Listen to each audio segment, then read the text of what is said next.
À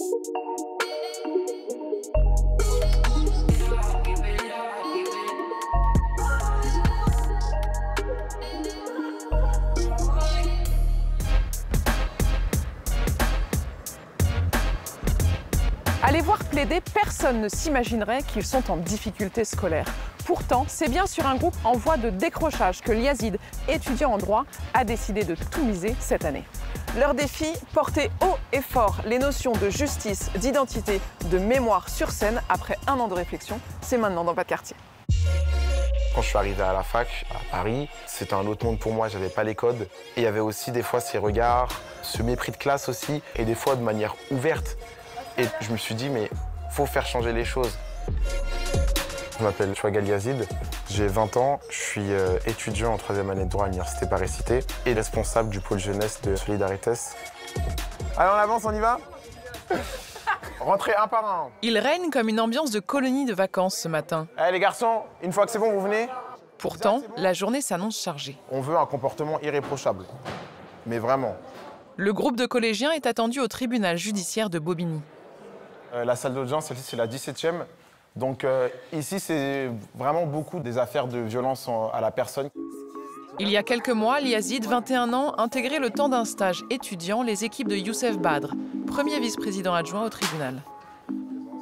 Bonjour Monsieur Badr, moi j'ai une question. Comment vous faites pour beaucoup parler? En fait, quand tu es procureur de la République, tu as les procédures, tu les as préparées avant. Mais surtout, on a été formés pendant 3 ans à l'école pour faire ça exactement. Ça t'embête d'enlever ta casquette? Merci beaucoup. Merci beaucoup. Est-ce que vous pouvez nous présenter votre parcours à l'école et tout? Mon parcours n'est pas linéaire. J'ai eu des difficultés en première. Ensuite, à la faculté, ma licence, ma 3e année, je l'ai eu au bout de 2 ans.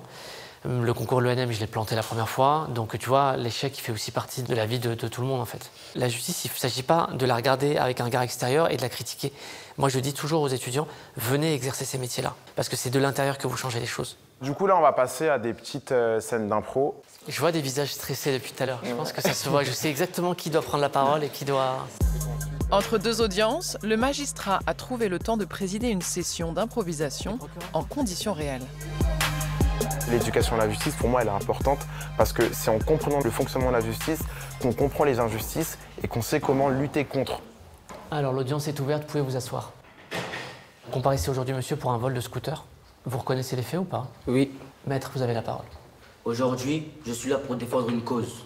Mon client, ainsi présent, s'est fait voler son scooter. Pas que son scooter, son outil de travail.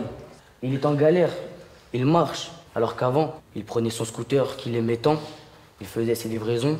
D'accord, est-ce que vous demandez un préjudice moral aussi? Oui. À hauteur de combien, monsieur? 20 000 euros. Maître, vous avez la parole dans l'intérêt de votre client. C'est vrai qu'il a volé un scooter, mais il faut regarder au-delà du fait. Parce que personne n'est parfait. Aujourd'hui, ses profs sont là, son papa est là pour vous montrer que c'est un élève sage, il a toujours bien travaillé, il n'a jamais rien fait de mal. Le tribunal se retire pour délibérer, l'audience est suspendue. Il n'y a pas deux types de jeunesse, quoi. Une qui a accès à tout, qui a accès à un réseau, de par ses parents, de par son entourage, et un autre qui a accès aux tribunaux que quand c'est des convocations de justice. Elle est avocate, elle? Ouais. Bon, on va te mettre à travail d'intérêt général. Tu vas aller repeindre des murs. Retour quartier Spinoza, au cœur d'Ivry-sur-Seine, dans le Val-de-Marne. On est à Spino, donc c'est le quartier où j'habite et où j'ai grandi. Lyazid hésite aujourd'hui entre master de droit pénal ou de gestion publique. J'ai mes parents qui m'ont quand même beaucoup aidé, qui m'ont beaucoup guidé. J'ai des amis qui n'ont pas eu cette opportunité-là. Donc forcément, pour moi, c'est important de montrer aux jeunes que si nous, on l'a fait, alors qu'on vient du même milieu qu'eux, eux, ils sont capables de le faire. Tous sont volontaires pour le CLAS, un dispositif public d'accompagnement scolaire. 1 an pour se remobiliser avec des cours de soutien au brevet, mais aussi une initiation au théâtre, emmenée par Séverine. On va faire une petite marche d'échauffement la plus neutre possible, avec les bras le long du corps. On range son téléphone. Ma chérie, ton sac, tu vas faire une course pour ta mère? Merci beaucoup. Quand je tape dans mes mains, tout le monde doit mener une action. Ok, on reprend la marche. Il y a des moments aussi en tant que bénévole qui sont compliqués, où en fait on se dit pourquoi on fait ça. En plus, c'est la tranche d'âge vraiment très ingrate, 4e, 3e, où ils ne se rendent pas compte de la chance qu'ils ont. C'est ce genre de petit événement qui nous booste et on se dit mais ah bah putain, on fait ça pour ça. On fait ça pour voir ces sourires-là. Est-ce que tu es obligé de jurer Wallah pour convaincre les gens? Au pire, le silence. Voilà, regarde, les garçons. Donc je vais vous donner un thème. Malek est en double licence droit et philosophie. Elle pilote les ateliers d'éloquence. On peut être heureux sans les autres. C'est bon? Là, c'est plus facile ou pas? Alors pour moi, oui. J'ai envie de faire un plat. Un plat qui a l'air complexe. Je le réussis. Je goûte. Très très très très bon. Je serai heureux. Quand tu fais un bon plat, tu préfères le partager avec quelqu'un ou le manger tout seul? Les jeunes ne se comportent pas du tout pareil, et ça, on en est conscient au collège, avec les parents et avec nous. On a déjà eu des professeurs qui sont venus aux révisions brevets ou à des séances et tout. Ils disent, mais j'arrive pas à croire, en fait. Comment vous les faites travailler? Et on n'est pas dans un rapport d'autorité écrasant, et en fait, c'est leur projet. Au début de l'année, on a fait un contrat avec eux. On a fixé les règles, ce qu'ils attendent de nous et ce qu'on attend d'eux. Et ils savent que si le contrat est rompu, bah, on est en droit de leur demander de partir. Un mois plus tard, à côté de la salle des mariages de la mairie, c'est le grand jour aussi pour le groupe. Et le trac monte.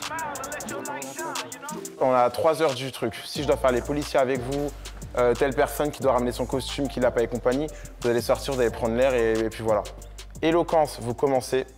Alors à cette petite fille noire, avec son afro à qui on dit que ses cheveux n'étaient pas beaux, à ce gosse de banlieue conçu dans les magasins, mais jamais à l'école, comme si sa vie n'avait qu'une seule direction.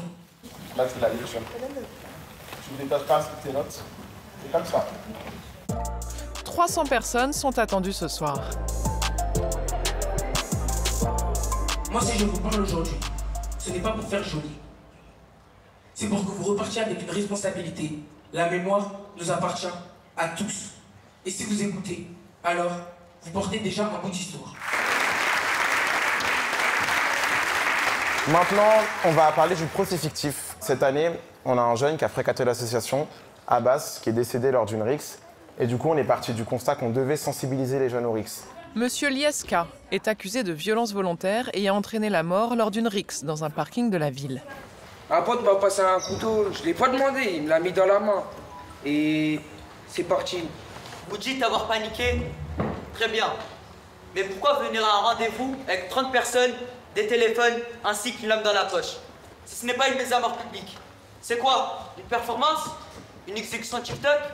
Et pourquoi ne pas être resté pour appeler les secours? Qu'est-ce que vous voulez, Lies? Je savais pas, ok? Je savais pas que ça allait en arriver jusque-là, je suis pas un tueur. Madame la Présidente, Mesdames et Messieurs du tribunal, depuis le début de cette audience, on a beaucoup parlé de celui qui est jugé. Mais aujourd'hui, permettez-moi de parler de celui qu'on a enterré. Pas par accident, pas par malchance, mais parce qu'un soir, un autre adolescent a décidé que reculer, c'était mourir. Alors il a avancé et Yanis est tombé. Début d'année, j'avais quelques difficultés. C'était au niveau du français. Et ben, grâce au théâtre, j'ai pu m'exprimer plus facilement et parler devant des centaines de personnes plus facilement. Mon langage est maintenant très varié et je peux facilement m'exprimer devant plusieurs personnes. Est-ce que tu as découvert aussi un monde qui pouvait peut-être t'intéresser pour plus tard, professionnellement, ou non? Oui, le monde du théâtre. Je voulais envisager une carrière d'acteur, mais ça pourrait être un autre plan dans mon futur. Et je trouve que ce domaine est vraiment exquis. Oui, Lies est jeune. Oui, il est influençable. Oui, il est le produit d'un système qu'il a laissé de côté. Mais ce que la famille de Yanis attend aujourd'hui, ce n'est pas une explication sociologique. C'est une reconnaissance. C'est vraiment des jeunes qui sont prometteurs et ça va être sûrement les futurs avocats, procureurs, médecins, hommes politiques de demain. Pour raconter les histoires de vos quartiers, un mail, Instagram et Facebook.